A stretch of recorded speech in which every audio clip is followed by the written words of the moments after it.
عليكم ورحمة الله وبركاته.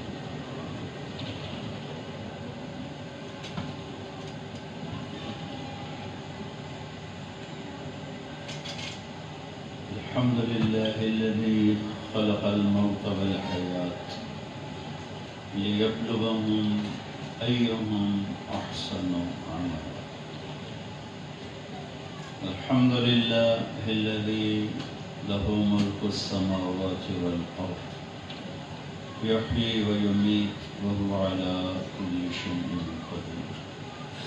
الحمد لله الذي لا نحصي ثناء عليه وهو كما أثنى على نفسه.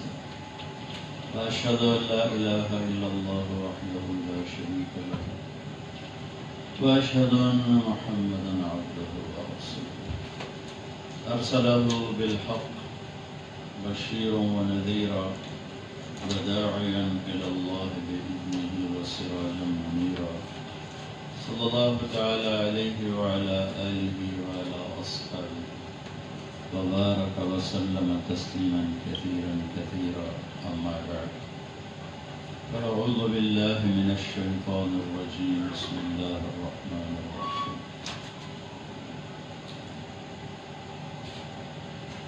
ألف لام ميم. أحسب الناس أن يتركوا أن يقولوا آمنا وهم لا يفتنون ولقد فتنا الذين من قبلهم فليعلمن الله الذين صدقوا وليعلمن الكاذبين. وقال النبي صلى الله تعالى عليه وسلم لكل أمة فتنة وفتنة أمتي المال أو كما قال صلی اللہ تبارک و تعالی علیہ وسلم. پھر محترم بھائیو بہنوں، اس دنیا میں آنے کے لیے میری ذات کو کوئی دخل نہیں، آپ سب کی ذات کو کوئی دخل نہیں. اس علاقے میں پیدا ہونا، اس شکل میں ہونا، ہماری ذات کو کوئی دخل نہیں. مرنے میں ہمارا کوئی ارادہ شامل نہیں. یہاں سے جانے میں ہماری ذات کو کوئی دخل نہیں. تو کسی نے بھیجا ہے تو کوئی وجہ تو ہوگی جو بھیجا ہے، کیوں بھیجا ہے. بناتا بھی ہے، مارتا بھی ہے، اٹھاتا بھی ہے، گراتا بھی ہے. تو کس لیے؟ ما خلقنا السماوات والارض وما بینہما لاعبین. اسی سے پوچھیں کہ وہ کیا کہتا ہے. تو وہ اللہ ہے، وہ یہ کہتا ہے کہ یہ سب کچھ میں نے کھیل کود کے لیے نہیں بنایا. ما خلقناہما الا بالحق. اس کی بنیاد ایک حقیقت پر، ایک سچائی پر. اچھا، ساری دنیا کے دانشور اکٹھے ہو کے یہ نہیں معلوم کر سکے کہ پیدا کرنے والا کون ہے، تو وہ یہ کیسے معلوم کریں گے کہ زندگی کا مقصد کیا ہے؟ پہلے پیدا کرنے والے کو جانیں، وہاں سے پتہ چلے کہ پیدا کیوں کیا ہے، موت کیا ہے. اس لیے یہاں ان کا علم اندھا ہے. میڈیکل سائنس میں موت کیا چیز ہے، اس کے 200 جواب ہیں. 200. ایک بھی ٹھیک نہیں، سارے غلط. اور ایک اللہ نے جواب دیا، یحیی و یمیت، زندہ بھی کرتا ہے، موت بھی دیتا ہے. اللہ یتوفی الانفس حین موتها. موت کیا ہے؟ اللہ تمہاری روح کو کھینچ لیتا. ایک جواب، کامل، مکمل، اکمل جواب. تو اس اللہ تعالیٰ نے انبیاء کے ذریعے سے، اور ہماری لاٹری کہ ہم جناب رسول اللہ صلی اللہ علیہ وسلم کے امتی بن گئے. ہاں، ہماری چوائس تو نہیں، اللہ کا کرم اور فضل اور احسان. اور موسیٰ علیہ السلام نے ایک دفعہ اللہ سے پوچھا، میری امت سے بھی کوئی پیاری امت ہے تمہیں؟ یا اللہ، هل من الامم افضل علیک من امت، میری امت سے بہتر کوئی امت ہے؟ ظللت علیہم الغمام وانزلت علیہم المن والسلوى، میری امت کو تو نے جب صحرا میں 40 سال رکھا تو ان پر بادلوں کا سایہ رکھا، پھر ان کو من میٹھا سلوہ نمکین بٹھا کے کھلایا، تو کوئی اور بھی ہے نا جو کوئی چنگے؟ تو اللہ تعالیٰ نے فرمایا اما تدری یا موسیٰ ان فضل امت احمد علی سائر الامم کفضلی علی فضل، موسیٰ تمہیں پتہ نہیں کہ میرے محبوب کی امت کو ساری امتوں پر وہ عزت حاصل ہے جو مجھے اپنی مخلوقات پہ حاصل ہے۔ تو موسیٰ علیہ السلام لاڈلے نبی تھے اور اللہ پاک سے ان کا انوکھا ہی تعلق تھا، کہنے کہ یا اللہ ہر امت مجھے دے، اجعلہم امتی، امت مجھے دے۔ اللہ نے کہا نہیں، تلک امت احمد، وہ میرے محبوب کی امت ہے، وہ تیری امت نہیں۔ تو اللہ نے ہمارا یہ نظام چلا۔ تھوڑا اور پیچھے سے سنو، آدم علیہ السلام نے اپنے بیٹے شیس، ہمارے نبی پاک صلی اللہ علیہ وسلم اپنی نسل اور نسل میں شیس علیہ السلام سے جا کر آدم علیہ السلام سے جڑتے ہیں۔ 10 بیٹے تھے آدم علیہ السلام کے، 10 بیٹی، تو اس میں جو شیس ہیں وہ نبی بنے۔ ہمارے نبی کا جو سلسلہ ہے پیڑھی کا، وہ ان سے جا کر آدم علیہ السلام سے جڑتا ہے۔ اور یہ بھی ہمارے نبی پاک صلی اللہ علیہ وسلم کے معجزات، کرامات اور اللہ کی عزت دی ہوئی میں سے عزت ہے کہ کسی نبی کا نسب ثابت نہیں ہے اوپر تک، صرف ایک نبی ہیں جن کا نسب آدم علیہ السلام تک جاتا ہے۔ نیچے بیٹھ جائے، شاباش، انہیں تو موٹا اوکھا کر سکتے تو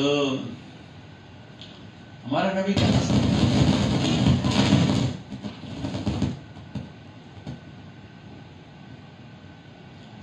شیس علیہ السلام سے جڑتا ہے آدم علیہ السلام کے ساتھ۔ محمد بن عبداللہ بن عبد المطلب بن ہاشم بن عبد مناف بن قصی بن کلاب بن مرہ بن کعب بن لؤی بن غالب بن فہر بن مالک بن نضر بن کنانہ بن خزیمہ بن مدرک بن الیاس بن مضر بن نزار بن معد بن عدنان بن اود بن حمیسہ بن سلامان بن عوس بن غوث بن قموال بن عبی بن عوام بن ناشد بن حزا بن بلداس بن یدلاف بن طابق بن جاحم بن ناحش بن ماخی بن عیفی بن عبقر بن عبید بن الدعاء بن حمدان بن سنبر بن یثربی بن یحزن بن یرحن بن ارعوى بن عیری بن زیشان بن عیسر بن اقناد بن ایہام بن مقصر بن ناحد بن زارع بن سمی بن مزی بن عوض بن عرام بن قیدار بن اسماعیل بن ابراہیم بن آذر بن ناحور بن سرود بن رغو بن فائج بن عابر بن ارفخشاد بن سام بن نوح بن لامک بن متوشال بن ادریس بن یرد بن ملہل ایل بن قینان بن آنوش بن شیس و بن آدم علیہ السلام۔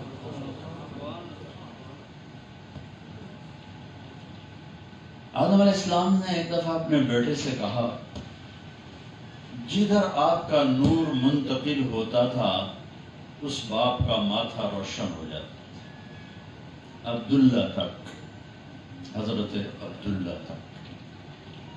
حضرت ہاشم آپ کے پردادا مدینہ سے گزر رہے تھے بازار میں، ایک یہودی عورت کی نظر پڑی، اس نے کہا ایک رات گزارتے ہو میرے ساتھ؟ کہنے لگے تم اتنے بڑے سردار کو گناہ کی دعوت دیتی؟ تو گزر گئے، وہاں شادی ہوئی سلمہ سے، ان سے عبد المطلب آپ کے دادا پیدا ہوئے۔ 2 یا 3 دن گزرے تھے شادی کو، 1 ماہ وہاں قیام فرمایا تھا۔ بازار میں گزر رہے تھے، کوئی عورت سامنے سے آ رہی تھی، اسے روک کر کہنے لگے تو مجھے گناہ کی دعوت دیتی ہے، شادی کر لے، حلال کام کر۔ تو اس نے یوں دیکھا اور کہنے لگے مجھے غلط نہ سمجھنا، میں پاک دامن ہوں، عزت دار ہوں، تیرے ماتھے پر آخری نبی کا نور تھا، میرا جی چاہا کہ میں وہ لے لوں، لیکن وہ سلمہ کا نصیب تھا۔ اور پھر ایک واقعہ آپ کے والد محترم حضرت عبداللہ رضی اللہ تعالیٰ عنہ کے ساتھ پیش آیا کہ ایک اور واقعہ ہے جس میں آپ کی جان بچانے کے لیے 100 اونٹ کی قربانی دی گئی۔ تو آپ بازار سے گزر رہے تھے، ایک یہودی عورت، چونکہ یہود اور علماء تھے نا پہلی کتابوں، اس کی نظر پڑے تو کہنے لگے عبداللہ تیری جان بچانے کے لیے 100 اونٹ قربان ہوئے تھے، ایک رات میرے ساتھ گزار، 100 اونٹ دوں، 100 اونٹ۔ تو انہوں نے اپنے دادا والی بات فرمائی کہ تم ایک عزت دار کو گناہ کی دعوت دیتے، اور ان کی حضرت آمنہ سے شادی ہو۔ پھر کچھ عرصے بعد وہ بازار میں ملی تو اس سے فرمایا کہ آؤ ہم شادی کر لیتے، اور میں تو کئی شادیاں کرنے کا رواج تھا۔ اس نے پھر اپنی بات کو دہرایا کہ مجھے غلط نہ سمجھنا، میں پاک دامن عزت دار عورت، تیرے ماتھے پہ آخری نبی کا نور تھا، میرا جی چاہا کہ وہ میرے اندر آ جائے، پر وہ آمنہ کا نصیب تھا، وہ لے گئی۔ لا حاجت لی فیک، مجھے تیری کوئی حاجت نہیں، کوئی رغبت نہیں۔ اس طرح یہ روشن ستارے کی طرح آپ پشت در پشت منتقل ہوئے، اور جب آپ کی پیدائش بھی ہوئی تو یوں سمجھو اس زمانے کی لیڈی ڈاکٹر جو ہمارے دائیاں نے، دائی نو سدے آئے تھے، دائی نو آ گئی تھے، دائی جاندی پئی، وہ دائیاں ہوتی تھیں۔ تو شفا بنت اسد تھیں آپ کی دائی، عبد الرحمن بن عوف کی والدہ، تو اس کے ہاتھوں سینکڑوں بچے پیدا ہوئے۔ تو جب ہمارے نبی تشریف لا رہے تھے ماں کے پیٹ سے، تو جب بچہ پیدا ہوتا ہے تو بہت کچھ اس کے ساتھ نکلتا ہے، غلاظت، اور بچہ بھی اس میں مبتلا ہوتا ہے، لتڑ ہوتا ہے۔ لیکن آپ جیسے جیسے باہر آ رہے تھے کمرہ روشن ہو رہا تھا، نورانی ہو رہا تھا، اور جسم پر کوئی غلاظت نہیں، ایک مچھر کے پر کے برابر صاف ستھرا، اور پیٹ سے بھی کچھ نہیں نکلا، اور ختنہ ماں کے پیٹ سے ہو چکا تھا، باہر نہیں ہوا۔ ناف اور آنت ملی ہوتی ہے، اس کو باہر کاٹا جاتا ہے، آپ ماں کے پیٹ سے اپنی ناف کو الگ کروا کے باہر تشریف لائے، باہر نہیں کاٹا گیا، اور جو ہی آپ کو ہاتھوں میں لیا پورے کمرے میں روشنی پھیل گئی، نور پھیل گئی، خوشبو پھیل گئی۔ تو آپ کا آنا ہی ایسا نورانی تھا۔ اور پھر اس شفا نے آپ کو ماں کے پہلو میں لٹایا۔ اب اس بچے کی عمر کیا ہوگی؟ 10 منٹ، 15 منٹ، 20 منٹ، میکسیمم آدھا گھنٹہ۔ تو آپ ایسے بے سود بچے کی طرح پڑے ہوئے ہیں، جو پیچھے ہٹی ہیں، تو آپ نے ایک دم پوری طرح کروٹ بدلی اور فل سجدے میں چلے، صرف الٹے نہیں لیٹے، گھٹنے اٹھائے، ہاتھ یہاں رکھے اور ایک لمبا سجدہ کیا، اور اپنی پوری امت کو پیغام دیا کہ سجدے اور نمازیں لے کر آؤں گا، چھوڑنا نہیں۔ لیکن اللہ نے دنیا پھرائی ہے، اور یہ ملک چپا چپا، صحرا بھی، دیہات بھی، شہر بھی، پہاڑ بھی، دامن بھی، کوسار بھی، 10% سے زیادہ نمازی کوئی نہیں، 90% مرد عورت نمازیں چھوڑ چکے۔ میرے نبی نے آتے ہی سجدہ کر کے بتایا تھا، نماز لے کر آئے۔ اس کے بعد آپ نے ہاتھوں کا سہارا لیا اور یوں اپنی چھاتی کو اٹھا لیا، جیسے ایک مضبوط آدمی اٹھاتا، پھر اس ہاتھ پہ سہارا لیا اور اس ہاتھ کو اوپر اٹھایا، اور یوں شہادت کی انگلی کو آسمان کی طرف اٹھایا۔ تو سارے کمرے میں نور ہی نور پھیل گیا۔ اور حضرت آمنہ فرماتی ہیں پوری دنیا سپڑ کے میرے سامنے آ گئی اور مجھے ایران کے، شام کے، یمن کے، حیرہ کے بڑے بڑے محل نظر آئے۔ ساری دنیا سپڑ کر میرے نبی کے قدموں میں اللہ نے دکھا تھا۔ تو اللہ نے ہمیں بڑی عظیم الشان ہستی کی امت ہونے کا اعزاز بخشا۔ ہر شخص دنیا سے جاتے ہوئے اولاد یاد کرتا ہے، رشتے دار یاد کرتا ہے۔ میرے والد اچانک ہارٹ اٹیک ہوا تو ایک بہن ہماری لاہور تھی، ایک فیصل آباد تھی، تو میرے والد کے الفاظ گونج رہے ہیں میرے کانوں میں، میری دھیاں دا سدو، میری دھیاں دا سدو، میری دھیاں دا مینوں ملا ہو، اور میرا ٹائم آیا کھڑوتا ہے، میری دھیاں دا ملا ہو۔ یہ ہر ماں باپ یہی کرتا ہے۔ دنیا کا ظالم ترین درندہ انسان تیمور، اس نے 33 ملک خون کی ندیاں بہا تھی، چائنا فتح کے لیے نکلا تھا، اطرار پہنچا تو مرنے موت آ گئی ٹھنڈ کی وجہ سے، نمونیا ہو۔ تو آخری خواہش کیا تھی؟ کوئی پیر محمد سے ملا دیتے۔ پیر محمد اس کا بیٹا تھا جو اس وقت اصفہان میں تھا، کوئی پیر محمد سے ملا دیتے۔ تو ایک درندہ انسان بھی جاتے ہوئے بچوں کو یاد کر، لیکن میرے نبی جب دنیا سے جا رہے تھے تو آپ نے بچوں کو یاد نہیں کیا، اپنے امت کو یاد کیا۔ جبریل نے آ کے عرض کی کہ وہ موت کا فرشتہ باہر ہے، ہم نے کہا آ جائے۔ جب اندر آیا تو اس نے آ کر کہا السلام علیکہ یا رسول اللہ۔ انہوں نے کہا پہلی ہستی ہیں جنہیں میں سلام کر لوں، میں نے کبھی کسی کو سلام نہیں کیا۔ پھر کہنے لگا پہلی ہستی ہیں جن کے بارے میں اللہ نے فرمایا تھا پوچھ کے اندر جانا، بن پوچھے نہ جانا۔ جہاں موت بھی پوچھ کے جائے۔ اور پھر اللہ نے فرمایا ہے کہ آنا چاہیں تو لے آنا، رہنا چاہیں تو چھوڑ کے آ جانا۔ ساڑھے کل تک ہے نہیں پوچھنے۔ تو آپ نے فرمایا کہ اگر میں تمہیں اجازت دوں تو پھر میری جان نکالو گے؟ نکالوں گے، تو اللہ کا امر۔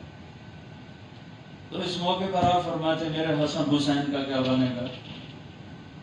دیکھ لیا ہے آنکھوں سے، ایک کو نیزے پہ چڑھتے ہوئے، ایک کو زہر میں تڑپتے ہوئے، میرے حسن حسین کا کیا بنے گا؟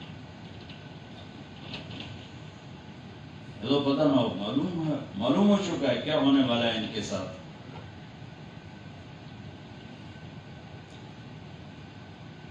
اشراق کے بعد پہلے بیگمات کو بلایا، ملاقات کر کے رخصت ساری پہ۔ ہم عائشہ کے گھر میں تھے اور عائشہ رضی اللہ عنہا اس طرح تشریف فرما تھی اور آپ ان کے سینے پر یوں سب رکھ کے، یہ آپ کے دراز ہونے کی کیفیت ہے۔ پھر بیٹی کو بلایا اور رخصت کیا۔ ہاں بیگمات کو نہیں بتایا میں جا رہا ہوں، بیٹی کے کان میں بتایا جا رہا ہوں۔ وہ رونے لگے تو کہا رو نہیں، سب سے پہلے تو ہی آئے گی میرے پاس۔ 6 ماہ بعد 24 سال کی عمر میں اپنے باپ کے پاس چلی گئی۔ پھر علی کو بلایا رضی اللہ تعالیٰ عنہ علیہ السلام، تو ان کا سر اپنی گود میں رکھا اور ان پہ سر پر کمر پہ ہاتھ پھیرتے رہے، دعا دیتے رہے، پھر ان کو رخصت کر دی۔ آخر میں بچوں کو بلایا، حسن کو سیدھے ہاتھ سے لیتے تھے، حسین کو الٹے ہاتھ سے لیتے تھے، بڑے چھوٹے ہونے کے فرق۔ جو یوں لیا تو آنکھوں سے آنسو جاری ہوئے، اپنے آنسو نہیں روک سکے۔ ایک کو تڑپتا دیکھا، ایک کو نیزے پہ چڑھتا دیکھا۔ اب جبریل آ چکا ہے اور ملک الموت کھڑا ہے، جی آپ فرمائیں کیا کرنا۔ تو آپ نے جبریل کو دیکھا، بول بھائی جاواں کے رواں۔ تو جبریل نے کہا یا رسول اللہ، اللہ تو ملاقات کے شوق میں ہے۔ تو میرے نبی نے فرمایا اچھا جاؤ پہلے اللہ سے پوچھ کے آؤ میرے بعد میری امت کے ساتھ کیا کریں۔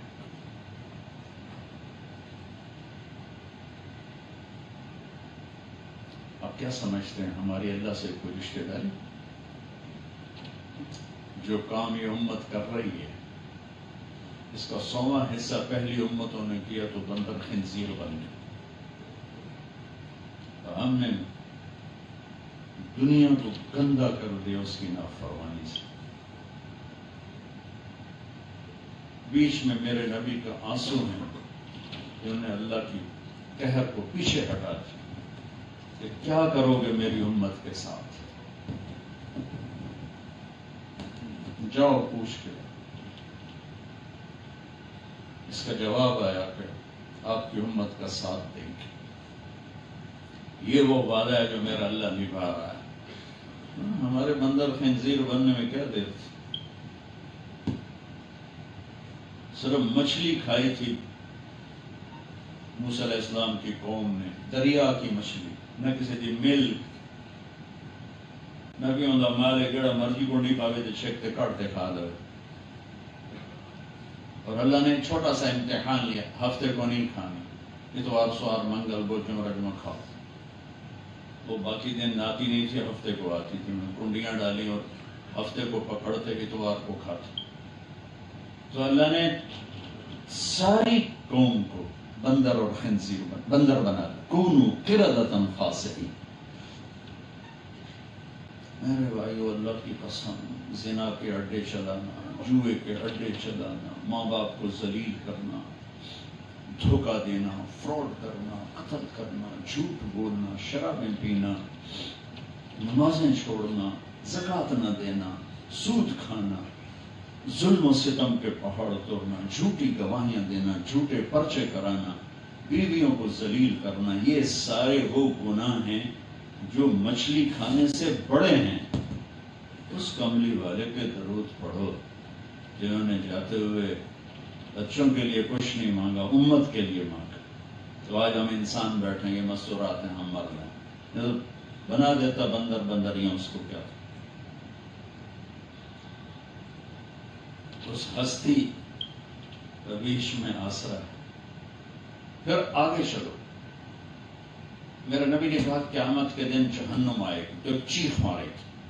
اس کی چیخ پر سارے انبیاء کیا، فرشتے کیا، انسان کیا، زمین پر گریں، کہیں گے نفسی نفسی نفسی نفسی نفسی نفسی.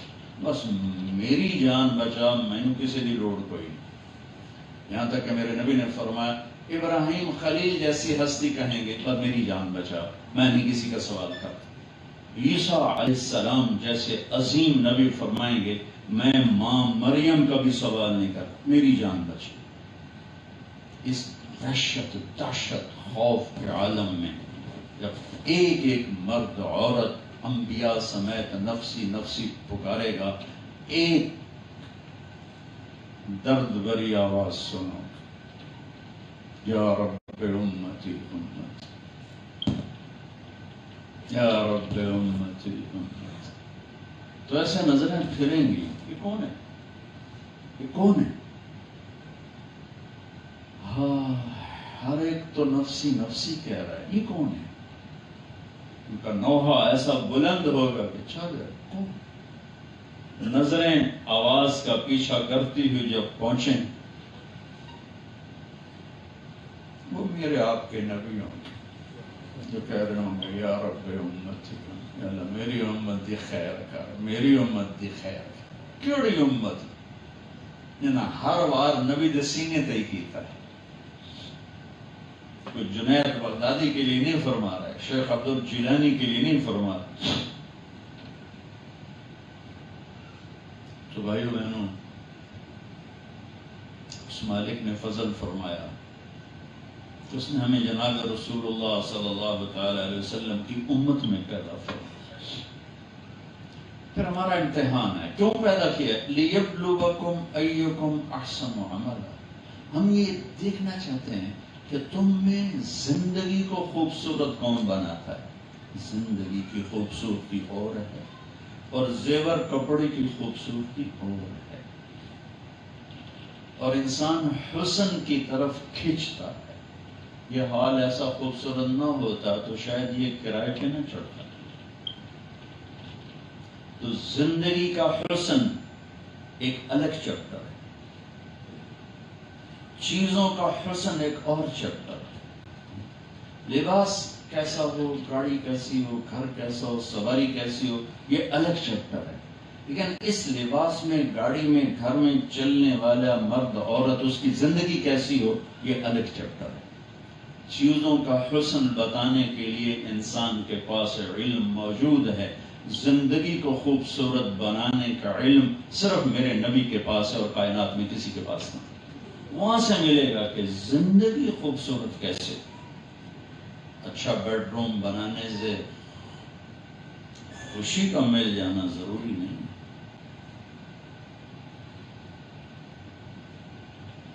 وہ صرف میرے محبوب زندگی لے کر آئے۔ یا ابا سفیان جئتکم بکرامت الدنیا والآخرہ، ابو سفیان میرے ہاتھوں میں ہاتھ دے دو، دنیا اور آخرت کی عزتیں تمہاری لے کر آئے۔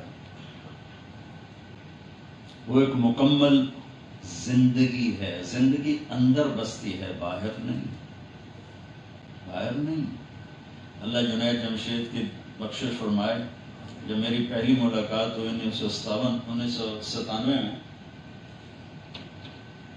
تو اس کا عروج تھا۔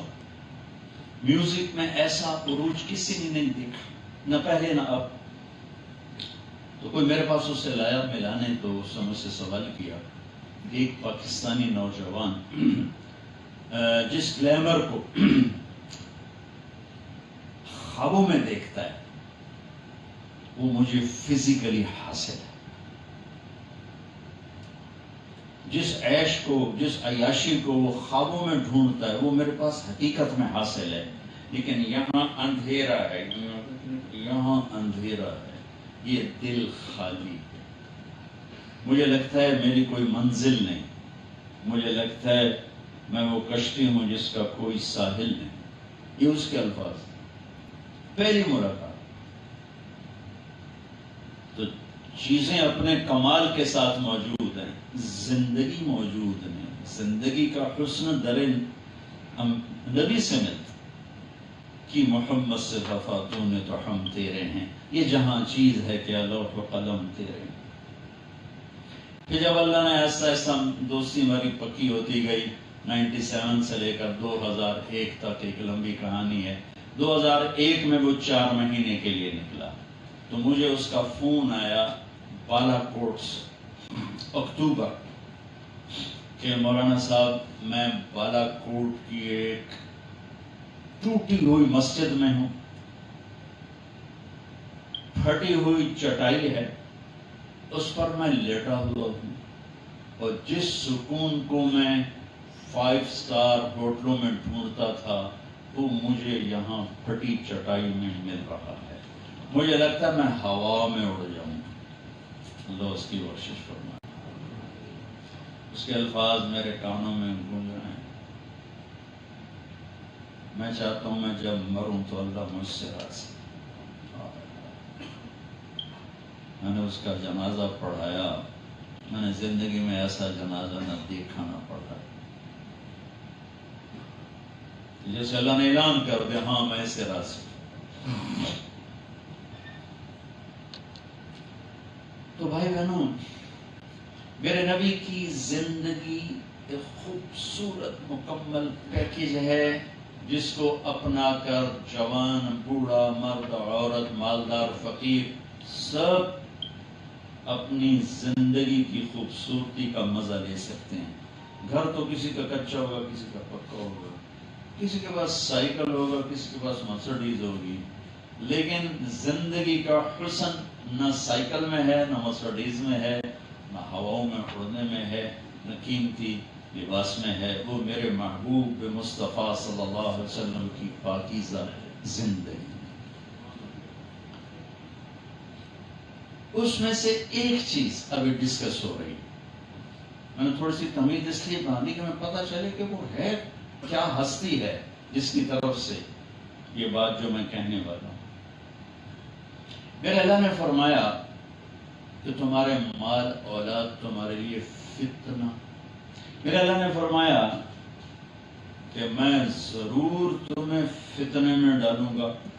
میرے نبی نے فرمایا میری ہر امت کا ایک فتنہ، میری امت کا فتنہ مال. فتنہ کا لفظ اردو میں اور ہے، عربی میں اور ہے. ہم سب فتنہ سمجھتے ہیں فساد، فساد میں بھی استعمال ہوتا ہے، لیکن فتنہ، فتنہ یفتن فتنتن، بڑا خوبصورت لفظ، بہت خوبصورت مطلب. فتنہ کا مطلب ہوتا ہے لوہے سونے کو آگ میں ڈال کے پگھلانا اور اس کے کھوٹ کو الگ کرنا اور اس کے خالص کو الگ کرنا، اس کو کہتے ہیں فتنہ. فتنہ دوبارہ سنیں، لوہے کو، سونے کو آگ میں ڈال کے پگھلانا، کھوٹ کو الگ کرنا اور خالص کو الگ کرنا. زندگی میں ایک دفعہ میں نے ایک سونار کے پاس بیٹھ کے یہ تماشا دیکھا تھا کہ کس طرح پھر وہ کھوٹ الگ کرتے ہیں، خالص کو الگ کرتے ہیں. فتنے کا مطلب ہے کھرے کھوٹے کو الگ کرنا اور ٹیسٹ میں ڈال کے کھرا الگ اور کھوٹا الگ کرنا. عربی میں سونار کو ہم تو سونارا کہتے ہیں، گولڈ سمیت انگریزی میں کہتے ہیں. عربی میں سونار کو فتان کہتے ہیں. فتان بڑے فتنے والا، گل بھی ٹھیک، دوائی پھر شروع، بڑے فتنے والا یعنی بڑے امتحان والا. تو عربی میں سونار کو فتان کہتے ہیں کہ جو ہر وقت ہی سونے میں لگا ہوا ہے، کھوٹ الگ کر رہا ہے اور خالص الگ کر رہا ہے. تو میرے اللہ نے فرمایا احسب الناس ان یترکوا ان یقولوا آمنا، کیا خیال ہے تم جب کہو گے لا الہ الا اللہ وہم لا یفتنون، تو پھر میں کھرا کھوٹا الگ نہیں کروں گا؟ آپ لوگ نہیں پیپر لیتے، ٹیسٹ لیتے ہیں، پھر آگے کرو وَلَقَدْ فَتَنَّ الَّذِينَ مِن قَبْلِهِمْ، تم سے پہلوں کو میں نے پرکھا اور کھرا کھوٹا الگ کیا. فَلَيَعْلَمَنَّ اللَّهُ الَّذِينَ صَدَقُوا وَلَيَعْلَمَنَّ الْكَاذِبِينَ، کہ اس کا یوں ترجمہ کر دو کہ اللہ ضرور کھول کے رکھے گا کہ یہ کھرا ہے یہ کھوٹا. اب اس مفہوم میں وہ حدیث لاتا ہوں لِكُلِّ أُمَّةٍ فِتْنَةٌ وَفِتْنَةُ أُمَّتِيَ الْمَالِ، ہر امت کے لیے ایک اسپیشل سبجیکٹ رہا امتحان کا. میری امت کا پیپر ہوگا مال کا. کیوں؟ پہلے مال تھا ہی نہیں، اور پہلے مال سے نفع اٹھانے کی شکلیں نہیں تھیں. گرمی سے بچنے کا بادشاہ کے پاس بھی سبب کوئی نہیں اور غریب کے پاس بھی کوئی نہیں. اور سفر یہاں سے لاہور جانا ہے تو بادشاہ بھی گھوڑے تے ہی جانا ہے، چک چک کر دیں. تو نہ ہوا سے بچاؤ، نہ گرمی سے بچاؤ، نہ سردی سے بچاؤ. غریب نے بھی گھوڑے پر ہی جانا، چلو وہ کھوتے تے لگا جیسی وہ گھوڑے تے لگا، کیڑا فرق. گھروں کی سہولتیں، سواریوں کی سہولتیں، لباس کی سہولتیں، وہ استعمال ہی کوئی نہیں. لہذا وہ بڑی عیاشی کی، خالص ہیروں کا ہار پہن لیا، موتیوں کے ہار پہن لیے، تاج میں کوہ نور سجا لیا. یہ مال کا استعمال کوئی نہیں تھا، نہ گھر، نہ سواریاں، نہ یہ سہولتیں، نہ یہ آسائشیں. کوہ نور ہیرے کا نام سنا؟ میں نے وہاں انگلینڈ میں دیکھا 2 دفعہ جا کے، وہ وکٹوریا کے تاج میں، لیکن اس کو نے 3-4 ٹکڑوں میں تقسیم کر دیا. علاؤدین خلجی بہت اچھا بادشاہ گزرا ہے انڈیا کا. خلجی خاندان، خاندان غلامہ کے بعد خلجی آئے تھے، جلال الدین پھر اس کا بھتیجا علاؤدین، تو اس نے دکن کو فتح کیا، اس میں دیوگری ایک ریاست تھی، اس کی فتح۔ جب خزانے کا دروازہ کھولا تو اس میں یہ ہیرا پڑا تھا، یہ اتنا بڑا تھا کہ اس کو دیکھ کر علاؤدین کے منہ سے نکلا کوہ نور، یہ تو نور کا پہاڑ ہے، وہاں سے اس ہیرے کا نام پڑا کوہ نور۔ پھر جب انگلینڈ نے فتح کیا انڈیا کو تو یہ ہیرے کو بحری جہاز کے ذریعے سے انگلینڈ پہنچا دیا۔ تو مال کے اظہار کا کوئی سبب بہت کم ہے، بہت کم ہے، بہت تھوڑا ہے۔ جب اللہ نے دنیا کا علم کھولا اور ہر چیز کی عجب سے عجب شکل بنی تو پیسے کی توڑ لگی۔ وہ یہ امت تھی اس وقت موجود۔ میرے نبی نے اس وقت فرمایا تھا جب کچھ بھی سامنے نہیں تھا، لیکن آپ تو آگے تک دیکھ رہے تھے، گلی کوئی نہیں، آپ نماز پڑھا رہے تھے تو آپ آگے چل پڑے، مصلی پر نماز میں آگے چل پڑے، اور چلتے چلتے دیوار تک چلے گئے۔ محراب نہیں ہوتا تھا، ٹھیک ہے، محراب اور مینار یہ میرے نبی کے دور میں نہیں تھا۔ محراب اور مینار بنایا حضرت عمر بن عبدالعزیز جو اموی خلیفہ تھے، انہوں نے۔ تو آپ نماز پڑھا، چلتے چلتے چلتے چلتے وہاں چلے گئے، پھر تھوڑی دیر وہاں گئے، پھر وہاں سے ہٹتے ہٹتے ہٹتے ہٹتے ہٹتے پھر مصلی پر آئے۔ تو جب نماز سے فارغ ہوئے تو پہلی صف کے لوگ تو دیکھ رہے تھے، یا رسول اللہ آج تو سکیتی تھا نماز ہے جی، کدی اگنا ٹور پہ کدی پیچھنا ٹور پہ، اگے تک تو ہم کدی دیکھیں نہیں، یہ کام کر دیں۔ تو آپ نے کہا جب میں نماز پڑھ رہا تھا نا تو اللہ نے میرے سامنے جنت کھول دی، تو میں نے